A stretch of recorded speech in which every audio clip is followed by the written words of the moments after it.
Hi, and welcome back to another fun Friday science lesson. I'm outside with Griffin and Mari, and this week we are going to use our observation skills so that we can learn how to identify trees. We're going to start with trees instead of plants because for a number of reasons. One, they're a little bit easier to identify, and two, we have a lot of snow on the ground here. Clearly, Mother Nature has not realized that it's supposed to be spring here. We had about 13 feet of snow all winter combined, and since spring started, we've had another about 14 feet. So we aren't close to seeing the ground anytime soon here, which means that we don't have any plants. It's okay, because we're going to learn the concept of using these guides, looking at trees, and then you can go ahead and apply it to plants as you get more used to using the skills.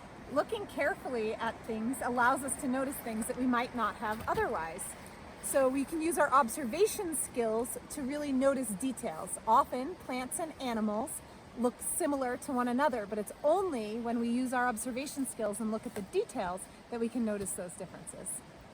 So once we have the details, we need to be able to use those to identify things. There are apps and books that can help us with that. Many apps out there, I'd let you identify everything from plants to animals.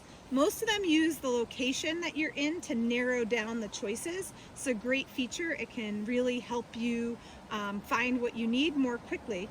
I tend to use an app called iNaturalist because it will help you identify plants, birds, animals, wherever in the world you go. But there are many that are just focused on plants. So if that's what you're interested in, you could start with one of those.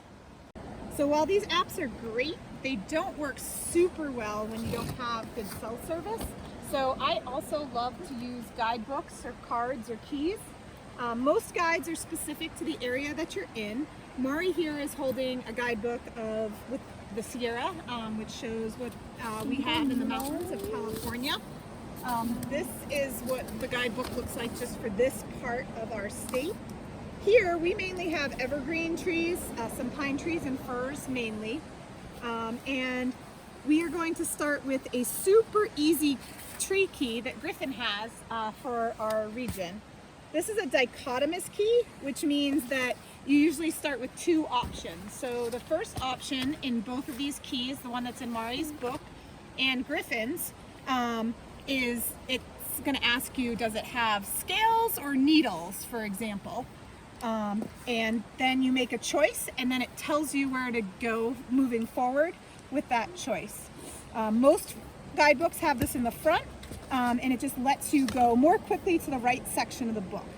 The books are nice because, as you can see, they have lots of photos of the key parts of the tree or plant, which can really help you match what's in your hand, as opposed to just the key that Griffin has is just words. So while you can look at the descriptions, it might help you find what you need, but there's no pictures to go with it.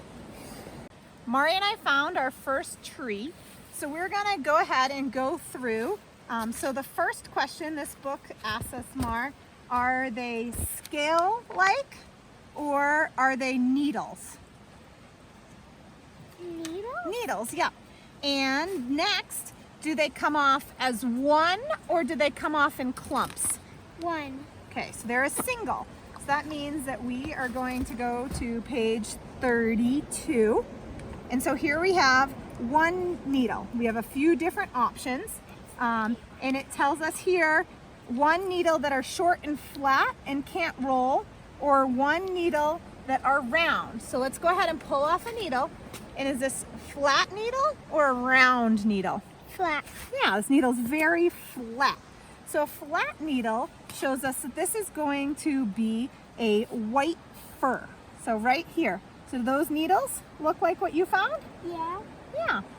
It doesn't have any cones on it right now, so we can't compare the cones, but our needles look correct. I'm here with Griffin, and he found a tree that he wants to identify. So we're gonna start at the top of the key again. Does the tree have needles, scales, or ordinary flat leaves? Needles. Needles, yes. So then we go on to question B. Are there single needles, 2 needles, 3 needles, or 5 needles? Why don't you pull off a clump and count them?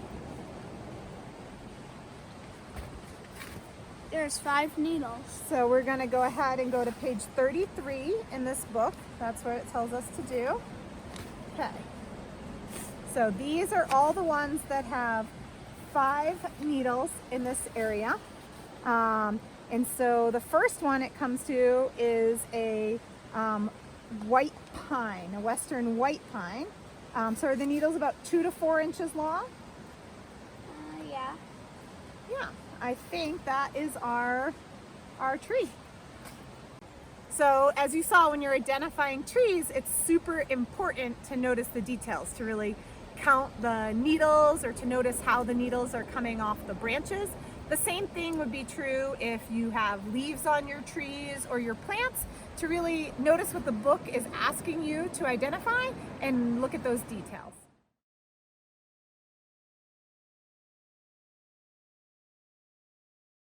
Thank you for joining us today. I hope this inspires you all to go in your backyard and try to identify some trees.